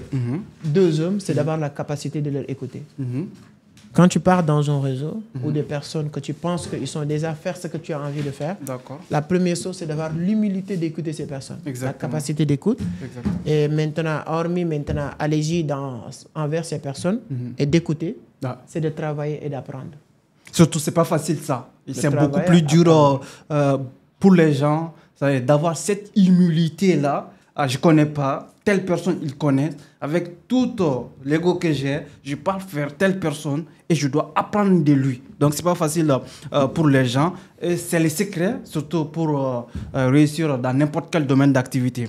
Aujourd'hui, quels sont les 3 livres que tu recommanderais pour développer son mindset et devenir la meilleure version de soi-même? 3 livres. 3 livres. 3 livres, exactement, pour devenir vraiment la meilleure version de soi-même. Parce que quand on parle de livres, il y a tellement de domaines d'activité. Mais ici, donc, on veut vraiment comment devenir la vraie version de soi-même et atteindre des niveaux excellents. Alors, tu sais, avec le temps, plus que le temps passe, plus que tu as une autre perception des choses. Je te dis une chose. Aujourd'hui, 3 meilleurs livres pour devenir soi-même, c'est les 3 meilleurs livres que tu vas lire. Les prochains 3 meilleurs livres. Ce n'est plus de dire, allez, non. Moi, mes 3 meilleurs livres, c'est mes 3 prochains livres que je vais lire. D'accord. Ce n'est pas de livres. Non, c'est pas lecture. D'accord. Je ne te coupe pas. Ce n'est pas tes 3 meilleurs livres, mais juste les 3 meilleurs livres que tu recommanderais à une personne qui veut devenir le meilleur de lui-même. Alors, les meilleurs livres, ce sont les livres que tu vas lire. Donc, ce n'est pas de dire maintenant les gens, lire tel livre, tel livre. Tous les livres sont bons. Donc, les meilleurs livres que la personne qui veut devenir la meilleure version de lui-même peut lire, c'est de commencer à lire dès maintenant. Achetez des livres, lisez. Je n'ai plus dans l'optique parce qu'il faut avoir un objectif. Je ne sais pas, est-ce que c'est dans le domaine de la finance, du développement personnel, et ainsi de suite. Donc, la meilleure manière d'avoir de la connaissance avec les livres, c'est de lire. J'ai écrit aujourd'hui je suis sur mon 5e livre qui va sortir. Je ne recommande plus jamais quelqu'un lit 7 livres ou 7 livres. Continue. Voilà, je ne vais plus dire à la personne lis 7 livres ou 7 livres. La seule chose que je peux dire à la personne, lisez. La même manière qu'on doit nourrir notre ventre, qu'on doit nourrir notre cerveau, et la meilleure manière de nourrir notre cerveau, c'est de la lecture. Amadou Seck, je ne peux pas te recevoir sur cette chaîne et puis te laisser partir.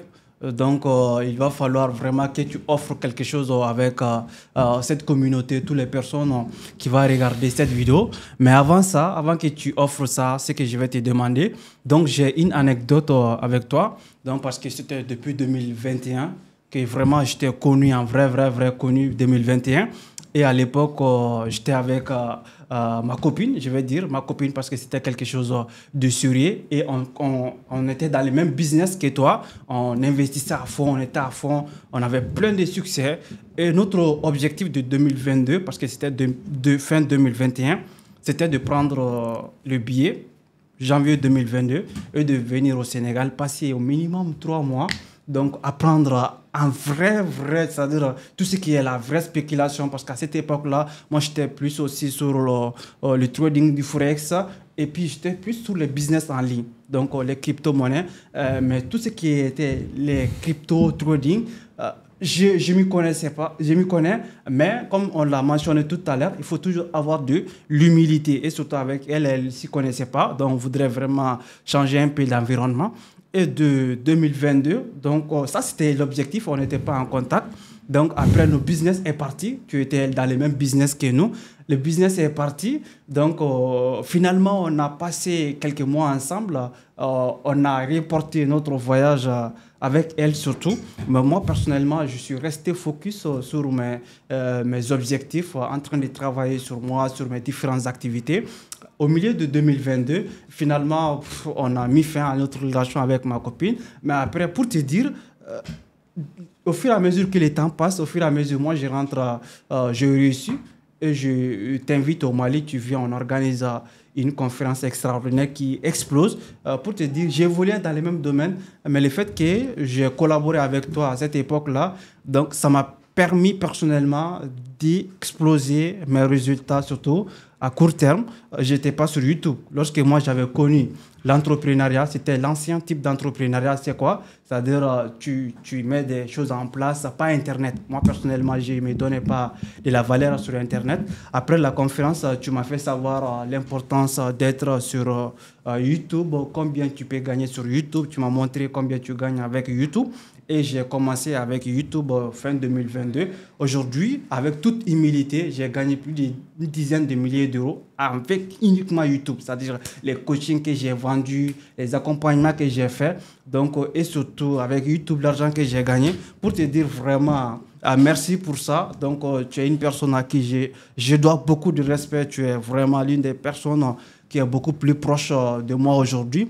Et donc, je voudrais vraiment te remercier par rapport à tout ça. À cette époque-là, 2022, on voudrait venir suivre la formation avec toi. Donc, aujourd'hui, 2025, on partage presque tout ensemble. Donc, pour dire vraiment l'évolution et les résultats qu'on a eu avec l'évolution des choses. Maintenant, pourquoi je ne voudrais vraiment pas te laisser partir? Parce que les gens ont entendu parler, on a parlé de tout sur le monde de la crypto-monnaie. Je voudrais vraiment que tu offres quelque chose. Les gens qui veulent aller plus loin, qui veulent apprendre la crypto, parce qu'avec cette vidéo uniquement, tu ne peux pas devenir extraordinaire. Moi, à l'époque, par exemple, si je ne m'étais pas boosté, moi, personnellement, je suis un apprenti de ouf. J'ai suivi une dizaine de formations et je les pratiquais tous. Et j'ai eu des résultats aujourd'hui extraordinaires. Pour une personne qui veut avoir des résultats extraordinaires, notamment en investissement, en trading des crypto-monnaies, qu'est-ce que tu peux lui offrir aujourd'hui pour faire avancer, pour que la personne puisse atteindre ses objectifs et devenir trader professionnel? D'ailleurs, la question, tout le monde sait que tu as des formations sur le marché. Je voudrais savoir le prix exact de ta formation. Combien ça coûte? Non, moi, depuis quelque temps, j'ai bloqué mes formations. Ce n'est plus de vendre des formations et tout. Il n'y a pas de... Aujourd'hui, je me focus de plus en plus sur la plateforme Vision Crypto, permettre les gens d'acheter et vendre facilement. D'accord. Et je n'aime pas moi, j'aime la différence. J'aime me différencier. Je suis très content que beaucoup de personnes ont réussi dans ce monde du business en ligne. Je ne dirais pas grâce à moi, mais avec l'inspiration. Collaboration. Et tout ça. Je dirais même en inspiration. J'ai inspiré beaucoup de personnes. Je suis très content que j'ai fait une vidéo avec Prophète qui s'élève pour me dire à quel point que j'ai changé sa vie. Aujourd'hui, il fait plus de 100 000, 300 000 abonnés sur TikTok, et ainsi de suite, des milliers de personnes. Amadou Fall, hier, m'a dit ça. Donc, toi, je me rappelle très bien, Jongo Moumouni. Donc, ça me suffit largement. Donc, tout le reste, aujourd'hui, offrir quelque chose, je veux dire, on n'est plus dans le monde aussi de motivation. Moi, je me dis que j'ai dépassé toutes ces étapes. De dire les gens, oui, allez-y, oui, venez vers moi. Non. Si votre souffrance ne vous suffit pas pour réussir, bon, reste dans ton coin. D'accord. Donc, je dis les gens, allez-y, bossez, tout le monde mérite de réussir et c'est possible. Donc, il ne faut pas attendre que je te motive pour te dire, ouais, tu vas faire ça. Non. Si tu ne veux pas réussir, ce n'est plus à moi de venir te dire lève-toi. Je te dis réussir, tout le monde peut réussir. Ok, d'accord. Donc maintenant, pour les personnes, par exemple, qui veulent suivre des formations en crypto-monnaie, le maîtriser, surtout le trading des crypto-monnaies, comment ça se passe? Moi, personnellement, j'ai des programmes privés, mais je voudrais vraiment quelque chose qui vienne de toi. Pour ça, en tout cas, j'ai mes réseaux. Allez-y sur Instagram ou bien sur YouTube, Entreprendre Autrement. Il y a mes gars, ils vont là, il faut prendre déjà pour Je ne donne plus de formation. Ok, d'accord. Il faut donc, faire de façon générale. un rendez-vous avec mon équipe et il verra si tu mérites de faire partie de... Ok, d'accord. Donc, il y aura un lien de la chaîne YouTube d'Entreprendre Autrement en barre description. Il y aura aussi... C'est très bien référencié. Tape juste Entreprendre Autrement. Ok, d'accord. Non seulement il y aura ça, mais il y aura aussi un lien sur la barre description. Il y aura aussi un lien de XM en barre description pour les personnes qui veulent commencer à trader, notamment les marchés du Forex et les crypto-monnaies. Il y aura en plus de ça aussi un lien de Vision Crypto, qui est une plateforme au travers de laquelle vous pouvez acheter et vendre votre crypto-monnaie partout où vous êtes. Et voilà, quand vous voulez, surtout, et les transactions sont vraiment de façon instantanée. Ça a été un grand plaisir et un honneur de recevoir Amadou Seck sur cette chaîne YouTube. Ce n'est pas la première fois. On a presque 3 à 4 vidéos sur cette chaîne YouTube. Comme je vous l'ai dit, parmi tous les entrepreneurs réseaux à travers le monde, ce n'est pas la personne au travers de laquelle, moi personnellement, qui m'a fait montrer les choses. Mais on s'est collaboré au fur et à mesure. Mais c'est la personne, aujourd'hui, on a plus travaillé ensemble. Raison pour laquelle on a plus de contenu aussi sur ma chaîne YouTube. Et je vous invite, si le contenu vous a vraiment plu, de rester abonné sur cette chaîne parce qu'il y aura d'autres entrepreneurs comme Amadou Seck pour partager les expériences. Mais avant de mettre close sur cette vidéo, le mot de la fin revient à ce grand homme qui est une personne à respecter surtout. Donc, quel est ton mot de fin pour cette belle communauté? Merci Oumar pour l'invitation. Merci à toute ta communauté. Merci à toutes les personnes qui vont suivre cette vidéo. Donc, c'est un grand plaisir. Tous les autres liens en barre de description et on se donne rendez-vous sur un nouvel épisode de podcast. C'était Omar Doumbia. On est ensemble. Ciao.